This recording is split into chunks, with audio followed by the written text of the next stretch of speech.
Forgive me all if I sound like a broken record, always coming back to talk about the role of food in the management of diabetes. Food is not the enemy in diabetes at all, but misunderstanding food is where the real danger lies.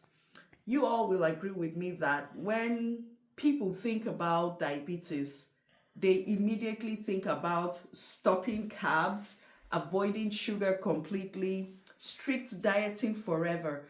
But here's just the simple truth. Food is not just about sugar control. Food is a tool for managing your diabetes effectively.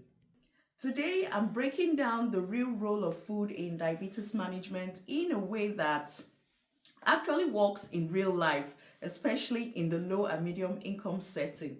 So, starting off with section one, food is fuel and not the enemy. I repeat, food is fuel and not the enemy. So, this is what food does: provides energy for daily living, nutrients for your organs to function properly, supports hormonal balance. In diabetes, food becomes even more important because it directly influences your blood sugar levels.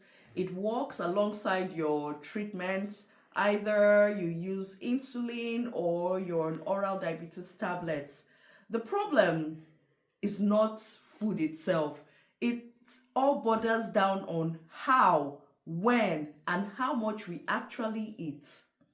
So, section two, I'm going to emphasize. I know I've been talking about the circadian rhythm, so I'm going to emphasize on the importance of timing for your meals. You have to understand that your body responds differently to food at different times of the day. You are more insulin sensitive earlier in the day, and late night eating often leads to higher glucose spikes in the morning. So, this is where the dietary strategies like time restrictive eating come into play. So, you're actually eating within a structured window and you are aligning your meals with your body's natural clock system.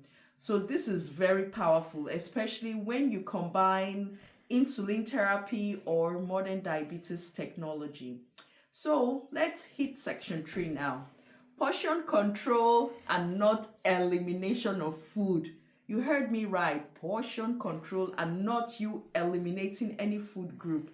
So let's be clear. You don't need to completely remove carbs from your food class. Instead, you try and understand how the portion of food affects you as an individual. Balance your plate using the Eat Well guide.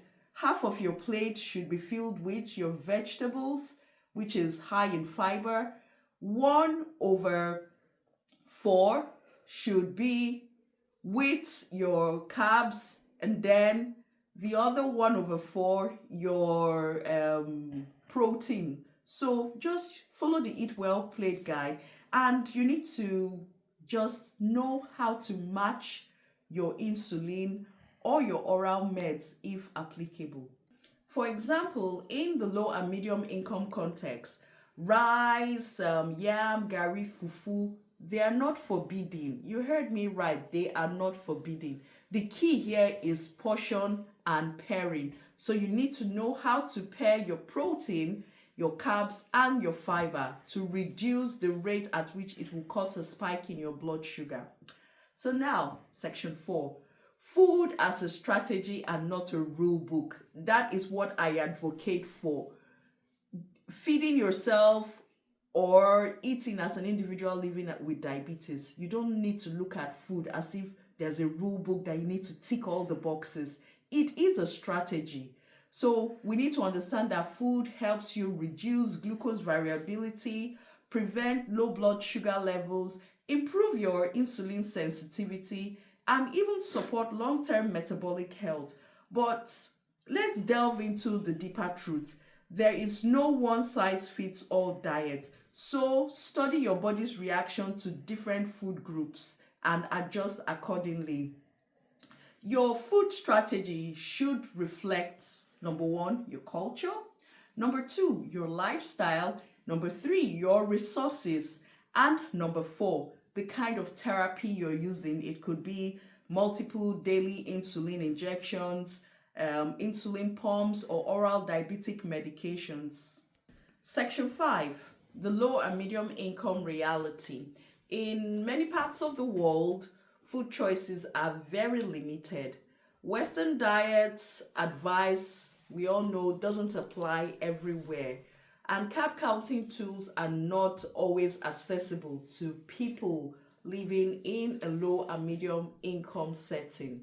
So the question to ask now is, what do we do if we are in that situation? We need to learn to adapt and not restrict ourselves or restrict our food. We need to use the familiar food around us. We need to simplify carbohydrate awareness, and we also need to focus on consistency, because diabetes care must be very realistic to be sustainable.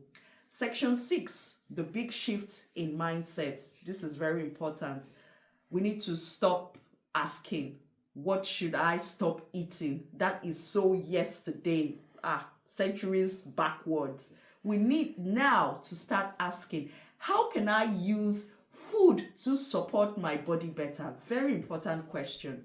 And my call to action today is, food is not your enemy. Food is your partner.